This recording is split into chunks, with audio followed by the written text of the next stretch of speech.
네, 오늘 우리가 함께 봉독할 말씀은 출애굽기 21장 1절에서 6절 말씀입니다.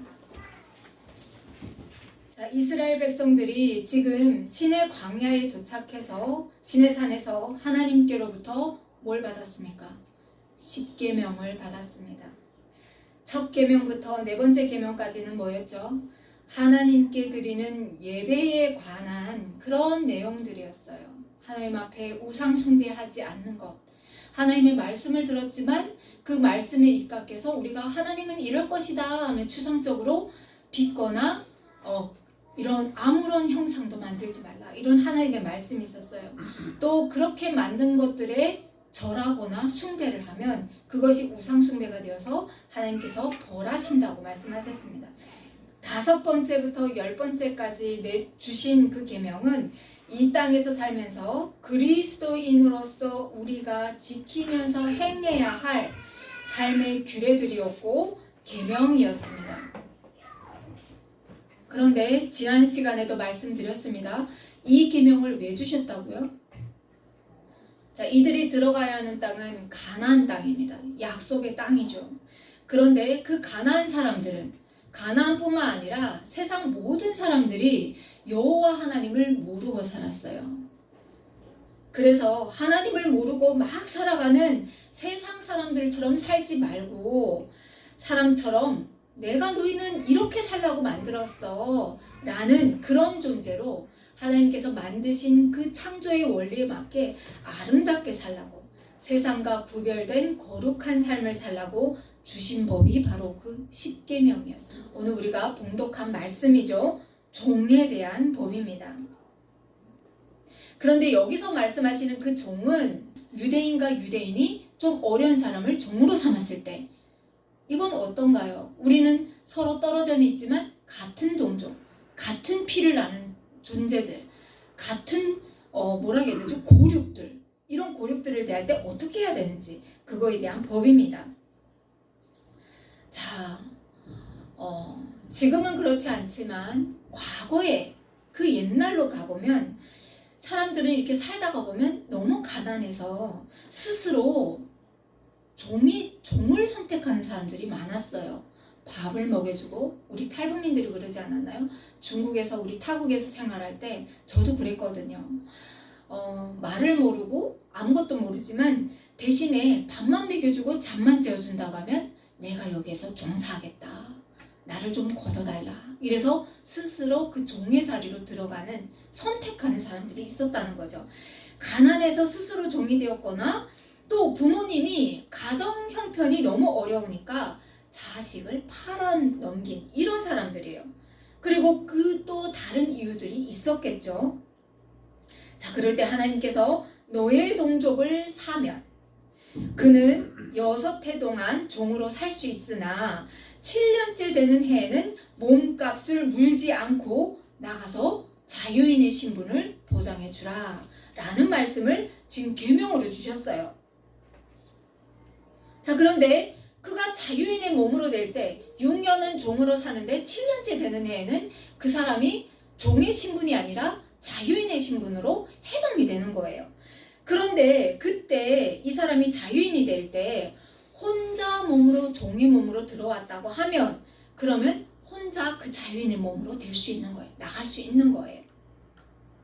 그런데 장가든 상태에서 가족이 함께 종이 되었을 때는 그 가족도 함께 자유인으로 석방이 되는 거죠. 노임을 받는 거예요.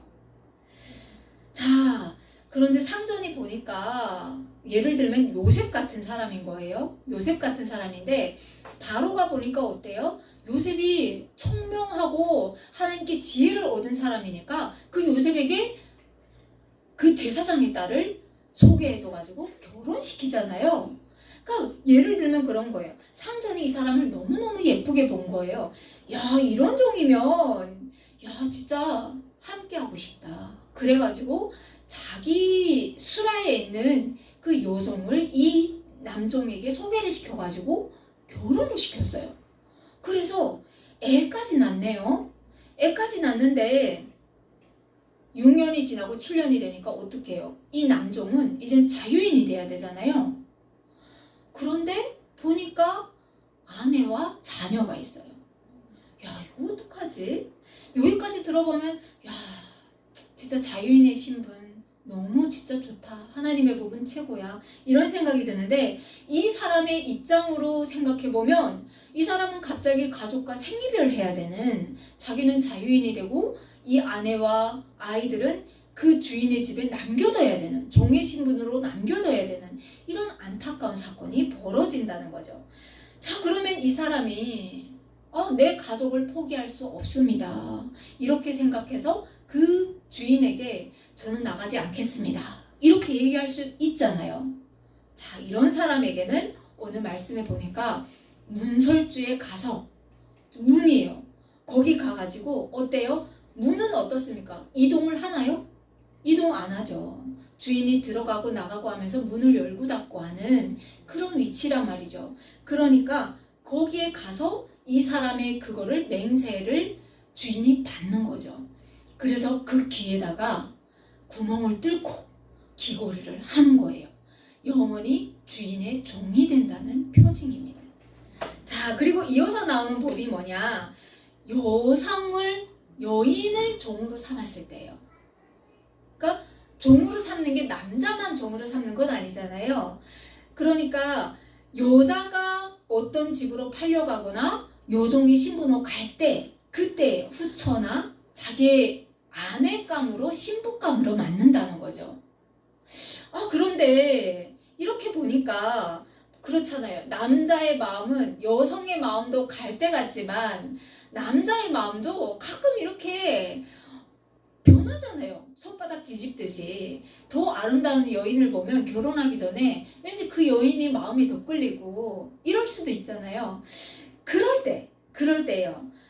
그럴 때는 이 주인이 이 여자를 여종으로 자기 집에 들였지만, 그렇지만 이 여자가 갑자기 마음이 변심해서 마음에 안 들어, 이 여종이. 그럴 때는 그 여자에게, 처에게 대하는, 자기 가족에게 대하는 똑같은 것을 보장해야 되는 거예요. 음식과 의복과 동침까지도 해야 돼요. 여기에서 하나라도 결여가 됐다 이러면 이 여인은 당당히 자유인의 몸으로 걸어나갈 수 있습니다.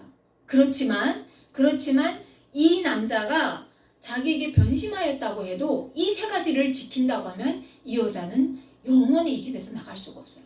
살아야 돼요. 여기에는 6년, 7년이 해당이 안 됩니다.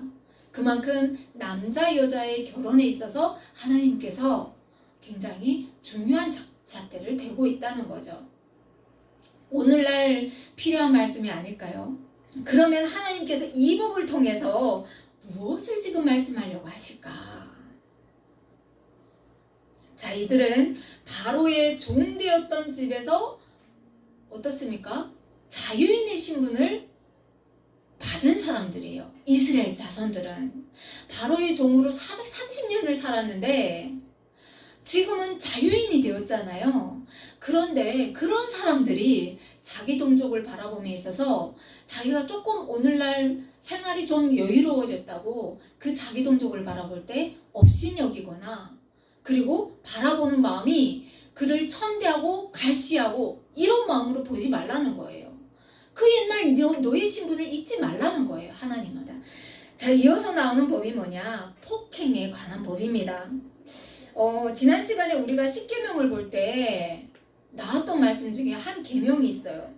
살인하지 말라. 이 계명이 있었죠. 그런데 여기에서 그 몇 가지를 이렇게 디테일하게 정해 주십니다. 사람을 죽인 살인자에 대한 처벌이 나오는데 아무런 악의가 없이 우연히 사람을 밀어 넘어뜨리거나 무엇을 던지거나 그 사람을 명중해서 딱 버리지 않았는데 어떻게 그냥 저기다 하면서 딱 버렸는데 그 사람이 맞아서 죽는 경우도 있었다는 거예요. 그리고 보지 않고 돌을 던졌는데 사람이 죽었다. 그랬을 때 하나님께서는 이런 사람들도 억울한 죽음을 당하지 않게 하기 위해서 그 사람들을 향한 법을 제시해 주셨습니다. 이렇게 지금은 땅이 분배를 받으면 도피성을 허락하시지만 여기에서도 말씀하시는 거예요. 이런 사람을 죽이지 말아라. 그 사람이 고의가 아니었다면 죽이지 말아라. 그래서 도망갈 수 있는 곳을 예비해 주십니다. 그래서 그 사람이 재판을 통해서, 공정한 재판을 통해서 그에 대한 합당한 벌을 받게끔 하는 거죠. 그리고 여기에서 용서받지 못하는 죄가 있는데, 오늘날도 이런 죄는 너무나도 흔히 벌어지는 일이에요. 부모를 치는 자, 부모에게 손찌검하는 자.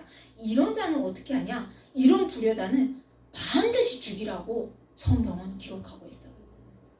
부모를 공경하라고 했잖아요. 그런데 그 부모님이 나에게 마음에 안 든다고 해서 요즘도 막 죽이는 살인사건도 일어나잖아요.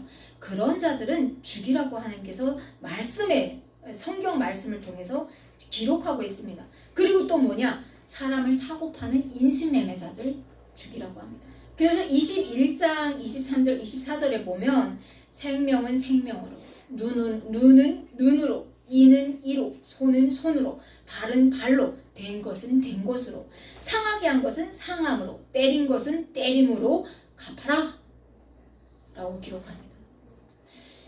그런데 여기까지 들어보면 그렇잖아요. 하나님, 이 세상법보다 나은 게 뭘까요? 이런 생각이 들죠. 눈에는 눈, 이에는 이, 피에는 피로 보복하라는 거면 세상법과 뭐가 다릅니까? 이런 생각이 안 들어요. 그런 사람들 다 용서해야지. 사랑의 하나님이신데 그러면 안 되잖아요. 이렇게 생각하는 게 오늘 시대의 많은 사람들의 마음인데, 자, 그러면 하나님께서 이런 법을 제정해 주지 않으셨다고 하면 과연 어떤 일이 벌어질까요? 그러면 힘이 세고 돈이 많은 사람은 어떻게 했을까요? 내 눈이 다쳤어요. 그러면 눈 가지고 될까요? 안 될 거예요. 내 눈이 기스가 났다고 하면 아마 눈을 뽑아버릴걸요? 그리고 손에 기스가 났다고 하면 돈 많은 사람은 어떻게 했을까요? 손을 자르거나 아예 불구로 만들어 버렸을 거예요. 그러니까 하나님의 법은 약자의 편에서 최소한 경계선을 만들어 놨다는 거예요. 이 이상은 하지 마. 그래서 돈 많은 사람이나 없는 사람이나 나그네나 가부나 고아나 아니면 정말 평민이나 하나님 안에서 공의의 법으로 이렇게 똑같은 선에서 출발할 수 있게 했다는 거죠. 사사기 1장 7절에 보면 그런데 하나님께서 예외의 법을 적용하는 것을 볼 수가 있습니다. 가나안 족속 아도니 베색을 죽일 때의 사건이 기록되어 있는데, 이때 이 아도니 베색이 두목이었는데 그 주동자였는데, 이 사람을 죽일 때 어떻게 했냐? 엄지손가락과 엄지발가락을 자릅니다. 그리고 예루살렘으로 끌고 가서 죽여요. 그러니까 이 아도니 베색이 뭐라고 고백하냐? 옛적에 70명의 왕들이 그들의 엄지손가락과 엄지발가락을 잘리고, 그리고 내 상 아래에서 먹을 것을 줍더니 하나님이 내가 행한 대로 내게 갚으셨다 라고 기록하고 있습니다. 예외로 적용하는 법이 있다는 거예요. 하나님은 악한 자에게는 악하게 그대로 보응받게 하신다는 거예요. 자, 그런데 우리가 또 이렇게 신약을 통해서 이렇게 보면 예수님께서 또 이런 말씀을 하셨어요. 이 땅에 오셔서 태어나셔서 그 공생애의 그 시간을, 그 사역을 하실 때 예수님이 이런 말씀을 하셨어요. 보복이 아니라 용서하라 라는 말씀을 주셨어요. 용서하라. 구약에서는 눈에는 눈, 이에는 이, 피에는 피, 보복하라 라고 그 선을 더 넘지는 말라 라고 말씀하셨는데, 예수님께서 오셔가지고 보복이 아니라 용서하라 라는 말씀을 주십니다. 마태복음 5장 38절 이하의 말씀을 보면 이런 말씀이 기록되어 있습니다. 또 눈은 눈으로, 이는 이로 갚으라 하였다는 것을 너희가 들었으나 나는 너희에게 이르노니 악한 자를 대적하지 말라. 누구든지 내 오른뺨을 치거든 왼편도 돌려대며 또 너를 고발하여 속옷을 가지고자 하는 자가 있다고 하면 고도까지도 주며, 또 누구든지 너로 억지로 저기까지 가자 해서 오리까지 끌고 간다고 하면 그를 위해서 심리도 같이 걸어줘라. 이런 말씀을 하십니다. 그러면서 내게 꾸고자 하는 자가 있으면 거절하지 말래요. 아니 그러면 구약에서는 받은 대로 돌려주라고 말씀하셨는데 신약에서는 그러지 말고 사랑으로 다 안으라는 거잖아요. 사랑으로 다 안으라는 거잖아요. 그러면 이게 왠지 뭔가 안 맞는 것 같은데 이거 왜 이렇게 하셨을까? 이렇게 생각이 들죠. 그런데 여러분 구약은 우리가 이렇게 보면 예수님이 하나님의 아들이라는 증표예요. 처음부터 끝까지 구약은 예수님을 증거하는 말씀이에요. 그러니까 예수님이 오시기 전까지 너희의 그 어려서부터 생각하는 그 모든 것이 악함으로 선한 것 하나도 없는 사람에게, 인류에게 하나님께서 말씀하시는 거예요. 이런 법을 정해주시면서 요 이상은 하지마 라고 말씀하셨던 거예요. 그런데 예수님께서 오셨어요. 그 사랑의 예수님께서 오셨어요. 그러니까 예수님께서 너희는 이제는 이렇게 하지 말고 보복하지 말고 사랑으로 그들을 이겨라 이런 말씀을 하십니다. 그러면 어때요? 우리 마음에 할 수 있어요 예수님? 야 이거 과연 우리가 할 수 있습니까? 못하겠습니다. 이게 솔직히 우리 고백이 아닙니까? 나에게 너는 정말 멍청하고 막 이러면서 손가락질하는 사람에게 우리가 관용을 베풀 수 있습니까? 나에게 내 것을 막 빼앗아가는 사람에게 내 겉옷도 내어주고 욕심난다고 하면 다 걷어주고 먹을 게 없다고 하면 돈도 주고 과연 한두 번이지 과연 가능하냐는 거죠. 그런데 신약에서는 예수님께서 부활 승천하셔서 올라가시면서 우리에게 하나님께서 보내주신 분이 계시다는 거예요. 성령님이 계신 거예요. 성령님께서 우리로 하여금 우리는 못합니다 하는데 성령님은 할 수 있어. 너희 힘이 아니라 내가 너희에게 힘을 줄 거야 하면서 그 선한 길로 인도하시고 우리의 마음은 완악하지만 우리의 마음에 선한 마음을 이렇게 겨자씨만한 믿음을 탁 넣어주셔가지고 이것들을 행하게 하신다는 거예요. 내가 선한 것이 아니라는 거예요. 하나님께서 주시는 그 터치함이 있다는 거예요. 그래서 우리는 하나님 안에서 이게 가능하다는 거예요.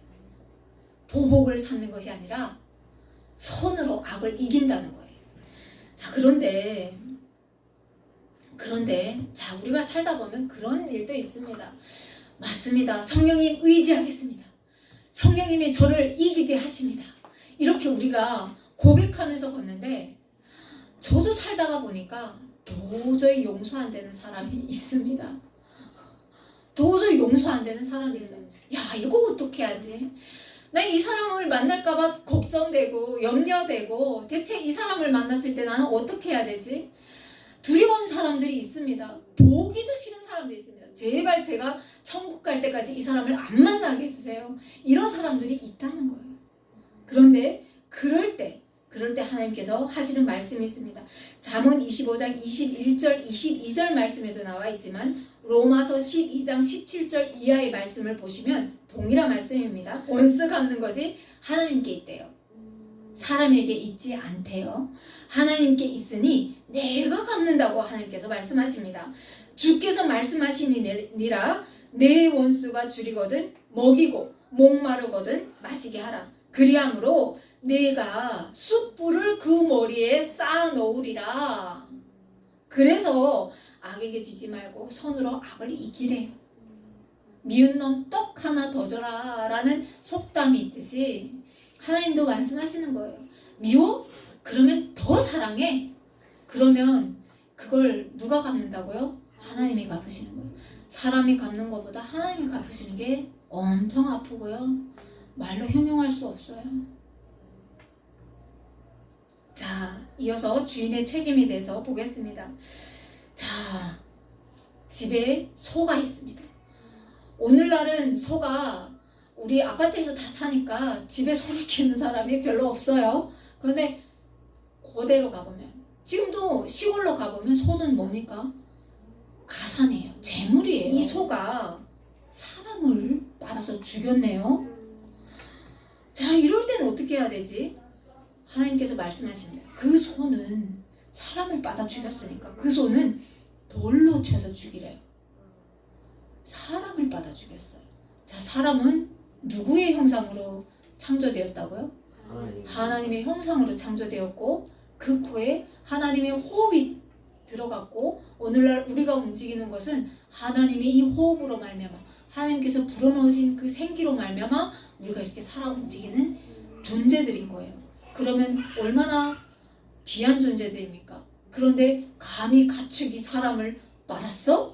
거기다 죽였어? 자, 그러면 그 소는 돌로 쳐서 죽이래요. 자, 그리고 그 고기는 먹지도 말고 대신에 소 주인은 형벌을 받지 않습니다. 근데 예외가 있어요. 자, 이 소가 나가면 사람을 계속 빤는 소예요. 그런데 이 집주인이 알면서도 그 소를 사람을 만나는데 등한시해서 또 받아서 사람을 죽게 만들었어.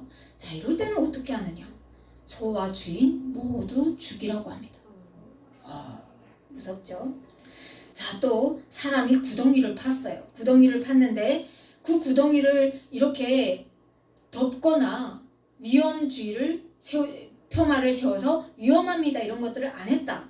그래서 거기에 소나 나귀가 빠져서 사고를 나거나 죽었어요. 이럴 때는 어떻게 하냐? 그럴 때는 보상해줘야 되죠. 맞습니다. 보상해줘야 됩니다. 그 자기가 갖고 있는 재물이 있잖아요. 소가 있잖아요. 그 소를 팔아서 그 주인에게 소를 잃은 주인에게 갚으래요. 오늘날로 보면 어떤 생각이 듭니까? 그쵸, 맞아요. 민사소송이에요. 오늘날 보면 어때요? 우리가 이렇게 남의 기물을 파손해 죄송해요 잘못했어요 하고 훌쩍 넘어갈 때가 많죠. 하나님 그러지 말래요. 그리스도인들은 그러지 말래요. 그걸 갚아주래요. 그게 그리스도인들이래요. 재물피해 보상법을 또 좀 더 보겠습니다. 자, 도둑질이에요. 이번에는 도둑질. 사람이 소나 양을 도둑질하여 잡거나 팔면 그 소 한 마리에 5마리로 갚고 그리고 양 한 마리에는 4마리로 갚으래요. 오늘날의 기준으로 보면 가축은 흔히 없으니까 시골에서는 가축을 키우니까 가축을 그렇게 하면 이렇게 갚으래요. 그리고 도시에서 보면 이렇게 금전 피해를 입혔거나 그리고 재물 피해를 입혔을 때 그거에 합당한 보상을 하라는 거예요. 5배 내지 4배를 갚으래요. 쉬울까요? 어려워요. 쉽지 않아요. 그런데 하나님은 그리스도인들이 이렇게 하래요. 또 도둑에 관한 법을 보겠습니다. 사람이 약혼하지 아니한 처녀를 깨어서 동침을 했어요. 자, 이럴 때는 이 남자가 무조건 이 여자하고 결혼을 해야 돼요. 왜냐면 처녀의 성을 빼앗았기 때문에 그 여자를 책임져야 돼요. 아니 그렇지만 그렇잖아요. 아니 여자도 자기 주견이 있고 부모님도 그렇죠. 아무 사람에게 내 딸을 줄 수 있어요? 어렵잖아요. 그래서 부모님이 반대를 해요. 난 못 준다. 그러면 어떤 일이냐? 돈을 줘야 돼요. 돈을 줘야 돼요. 그런데 여기에서 예외가 뭐냐? 임자 있는 여자를 건드렸어요. 정혼한 사람. 이거 오늘날 진짜 우리가 잘 들어야 하는 신명기 22장 23절 24절을 보면 둘 다 죽이래요. 오늘 이 시대를 살아가는 그리스도인들에게도 우리가 이렇게까지는 못하더라도 그 성결함을 지키라는 거예요. 그래서 지금 있는 가정을 하나님 앞에 감사하면서 서로가 서로를 배려하면서 존중하면서 그러면서 하나님 앞에서 거룩하게 살라는 거예요. 그게 그리스도인의 삶이래요.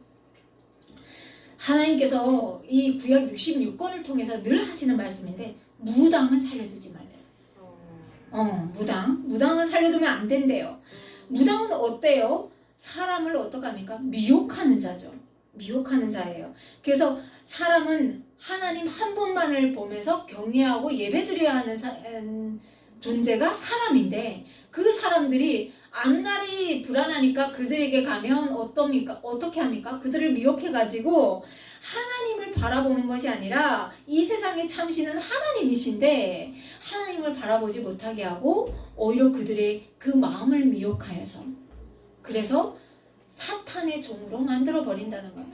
아니 하나님께서 이 존재들을 구원하기 위해서 자기 독생자 아들까지 십자가에 못 박으면서 그 죄로부터 구원했는데 그래서 생명으로 옮겼는데 여러분 생각해봐요.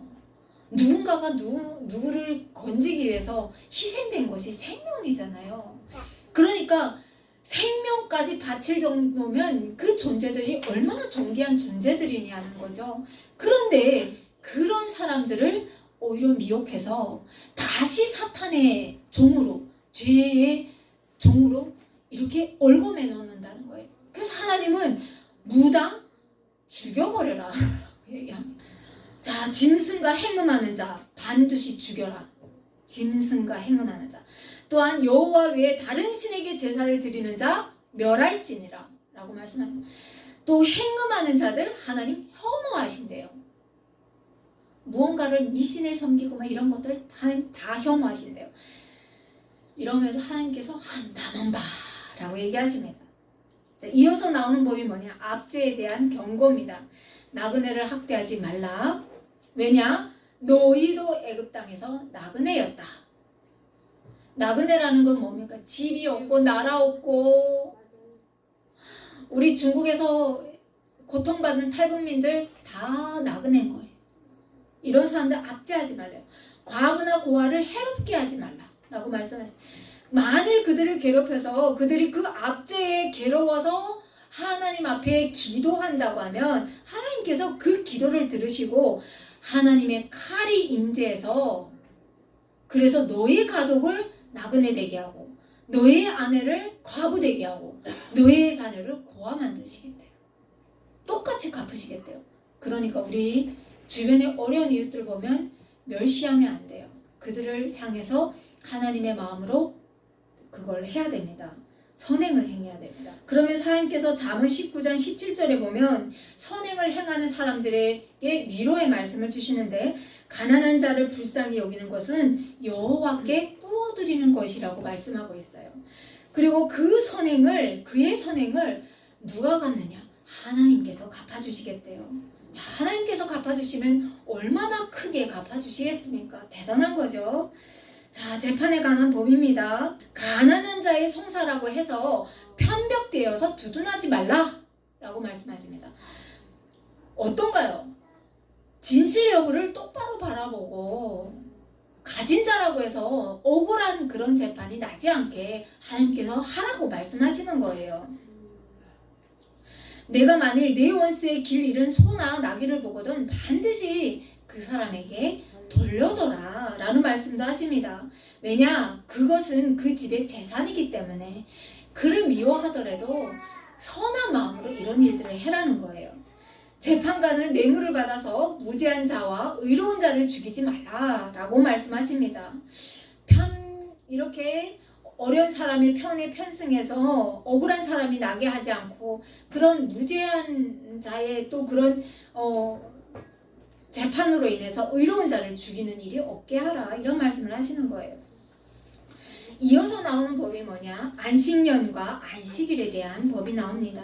이 안식년은 7년마다 한 해씩 땅을 쉬우라는 말씀이에요. 땅은 해마다 우리가 뭐 이렇게 심고 가꾸면 가시를 주는 것이 열매를 주는 것이 이 땅인데 토지인데 그러면 사람들은 그 욕심이 쉬지 않고 땅을 괴롭히고 북한도 보면 갈아엎고 뭐 이게 태비 주고 정신없이 땅을 괴롭히는데 하나님께서 그렇게 하지 말래요. 7년 그 6년은 열심히 심고 가꾸되 7년째 되는 해는 이렇게 그 땅을 쉬게 하래요. 그리고 그 7년째 되는 해에는 그 전해에 뿌렸던 그 곡식의 열매로 말미암아 또 열매가 맺힐 수 있잖아요. 사람이 가꾸지 않아도 열매가 맺혀요. 이런 것들은 거두지 말고 나그네나 과부나 고아 또 짐승이나 또 새 이런 먹이로 주래요. 남겨두래요. 그러면 우리는 어떤가요? 어이구야, 그러면 그 해는 농사도 안 지었는데 뭘 먹고 사나 걱정이 되는 게 사람의 마음이잖아요. 그때 하나님께서 주시는 말씀이 그건 거예요. 마태복음 6장 25절 32절 말씀에 보면 목숨을 위하여 무엇을 먹을까, 무엇을 마실까, 몸을 위하여 무엇을 입을까 염려하지 말라, 이런 말씀을 주시는 거예요. 목숨이 음식보다 중하지 아니하며 몸이 의복보다 중하지 아니하냐. 공중의 새를 보라. 하나님께서 가꾸지도 않았는데 먹이고 입히지 않느냐. 들의 들꽃을 보라. 저렇게 예쁘게 입히지 않느냐. 그것이 솔로몬이 가졌던 그 모든 영광보다 낫다. 이런 말씀을 하시는 거예요. 그러면서 뭐라고 말씀하시냐? 이른 비와 늦은 비를 주시면서 곡식을 여물게 하고 과실을 주시고, 이런 분이 누구냐? 나지 않냐. 그러니까 내가 너희를 가만두겠냐. 7년의 안식년이 오기 전에 하나님께서 이미 다 예비하셔서 그들의 먹을 것과 입을 것을 다 예비해 주신다는 거예요. 하나님 안에서 이 놀라운 법칙들인 거예요. 그래서 우리가 보면 그렇잖아요. 주일날에도 보면 내가 나가서 하루라도 1시간이라도 더 벌어야 되지 않겠어? 이 인간의 마음이지만 여러분 해보십시오. 열심히 쉬지 않고 열심히 일해 보십시오. 통장에 쌓이는 것이 아니라 그냥 계속 빵원인 거예요. 그런데 하나님 앞에서 이 법을 지키면서 살면 하나님께서 여러분을 먹이고 입히신대요. 여러분을 풍족하게 하신다는 거예요. 이런 일들을 주시는 거는 왜냐? 하나님께서 사람을 위해서, 하나님께서 창조하신 그 사람을 위해서 만드신 법이라는 거예요. 그래서 그 안식년에, 그 안식일에 하나님 앞에 와서 우리를 섭리하시고 우리를 주관하시는 그 하나님 앞에 감사하면서 우리가 예배 드리는 것이 하나님께 드리는 삶이라고 말씀하시는 겁니다. 여러분이 이렇게 들어보니까 어떤가요? 하나님 법이 어떤가요? 아름답죠?